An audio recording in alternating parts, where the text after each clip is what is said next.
TomoNews presents Stephen Hawking. Stephen Hawking has passed away. Scientist Stephen Hawking, one of the world's most brilliant and beloved scientific minds, died this week. He was 76. Born at the height of World War II in 1942, Oxford, England, Hawking demonstrated potential for science as a youngster but struggled with reading. In 1958, with the help of some friends and his maths teacher, Hawking built a makeshift computer from scraps and spare parts.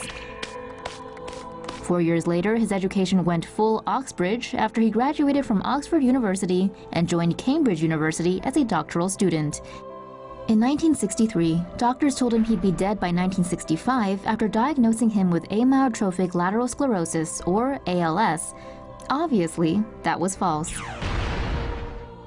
ALS slowly tears apart the brain's ability to control muscles over decades. Most get the ailment in their 50s and 60s. Hawking got it at 22. But where many would fall, the physicist wunderkind persevered, becoming Dr. Hawking and later Professor Hawking. As the disease progressed, Hawking lost the ability to walk, as well as write and draw with his hands, and then his speech soon left him. Hawking retreated inward, visualizing his work in his mind, drawing on geometry to see equations. Physicist Werner Israel likened him to Mozart for this. He's best known for his work on black holes, synthesized speech, as well as popularizing science with the public through his best-selling book, A Brief History of Time. A biography of Hawking writes he'd like to be known as a scientist first, popular science writer second, and, in all the ways that matter, a normal human being. Scientists hope to launch interstellar fleet of laser-propelled spacecraft. A hit team of renowned scientists, Silicon Valley elites, and a billionaire businessman have come together to launch a fleet of postage stamp-sized interstellar spacecraft. Sounds like the pitch for a bad Bond movie, right? Well, if it was, 007 would have his hands full. Because this team includes scientist supreme Dr. Stephen Hawking, Russian billionaire Yuri Milner, and Facebook founder Mark Zuckerberg. All technology, including the camera for the tiny interstellar spacecraft, will be placed inside a postage stamp-sized chip. Called a star chip, this device would come with a light sail to form a nanocraft. This sail has a surface that would use Earth-based laser light to propel it along. The lasers would come from a mile-wide laser array potentially situated 13,000 feet above sea level in the Atacama Desert in South America. Using light energy from the 100-gigawatt laser array, the team plans to send a fleet of these nanocrafts to our closest star system, Alpha Centauri. If successful, a nanocraft could travel at 20% of the speed of light, or 134.2 million miles per hour, using laser light propulsion. At that speed, a nanocraft could traverse the 25 trillion miles to Alpha Centauri in a matter of decades, while a current spacecraft would take thousands of years. Dubbed Breakthrough Starshot, Milner has invested around $100 million in the nanocraft concept. However, it will still potentially cost billions and could take up to 30 years to get a swarm of the devices into space if the concept is shown to be successful.